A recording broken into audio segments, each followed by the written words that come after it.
Bonjour à tous, on se retrouve aujourd'hui donc avec Philippe Bourgoin donc pour parler de santé sécurité au travail. Philippe Bourgoin est donc agent SNCF depuis 2013. Il va nous expliquer un petit peu l'impact de son métier sur la santé sécurité au travail. Bonjour Philippe. Bonjour Victor. Est-ce que tu peux nous dire un petit peu l'intitulé exact de ton travail, de ton métier? Alors je suis correspondant HSE, hygiène, sécurité et environnement. Et du coup, tu as bénéficié de quelle formation donc, pour arriver à ce poste aujourd'hui? Alors ma formation elle a duré 2 mois au sein de la cellule SST au pôle qualité sécurité à Paris-Est. Du coup, quels sont les grands thèmes de ce métier que tu réalises aujourd'hui? Les grands thèmes, on va parler déjà de l'environnement avec tout ce qui est gestion des produits chimiques et des déchets, de santé avec tout ce qui est SST, le gros chapitre SST dans le milieu ferroviaire et après il y a tout ce qui est une prévention sur l'incendie et la sûreté. Alors les objectifs au niveau de la SNCF, c'est de réduire de 50% les accidents de travail en mettant en place le management et d'inculquer la sécurité et la santé au travail. Et du coup, Philippe, est-ce que tu peux nous expliquer quelles actions que tu mènes en tant que correspondant hygiène, sécurité, environnement sont en lien avec la santé, sécurité au travail? Alors c'est vrai que j'ai plusieurs missions. La principale, c'est les visites planifiées dans les locaux des équipes avec une rédaction d'un compte rendu et plusieurs actions qui, suite au compte rendu, suivant les dérives qui se font. Ensuite, il y a des visites incendie, des visites sûreté. Il y a une partie avec les EVRP, les évaluations des risques professionnels, pour que ça soit rédigé ensuite dans le document unique. Du coup, ce document unique, donc, qui est une obligation du Code du travail, est-ce que c'est toi, du coup, en tant que correspondant sécurité, qui vient le rédiger, ou quel est ton impact sur ce document unique? Je fais juste une participation au niveau des EVRP, le document unique est rédigé là-bas à la cellule SST, et moi je fais les déclinaisons. Et la déclinaison, elle se passe, comment elle se passe?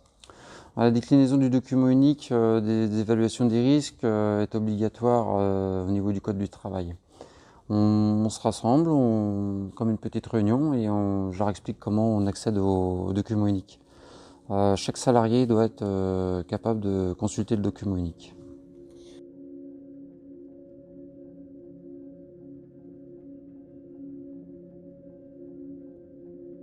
Comment la gestion du Covid-19 a été gérée au sein de l'unité de production de Noisy-le-Sec?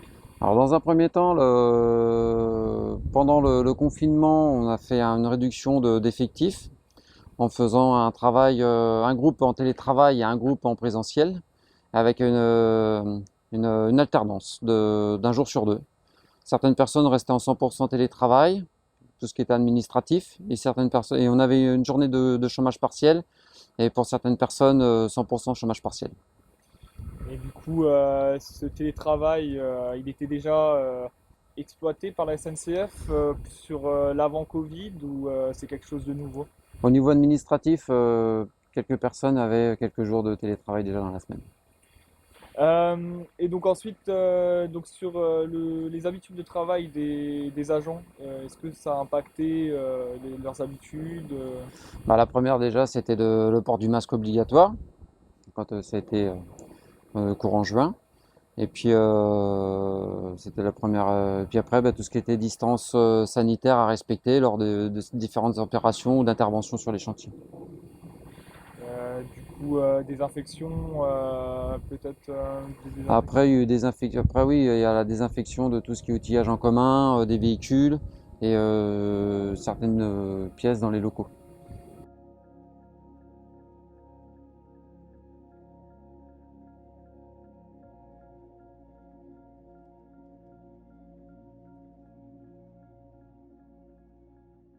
Et du coup, Philippe, tu me parlais d'affichage tout à l'heure. C'est quel genre d'affichage sécurité que tu mets en place donc pour la gestion du Covid? Nous avons quelques exemples là. Le rappel du lavage des mains. Ensuite, toujours respecter les gestes barrières. Je limite les contacts rapprochés. Je me lave les mains fréquemment. Je me couvre la bouche et le nez quand je tousse ou j'éternue. Et toujours un petit rappel du port du masque obligatoire. Ok.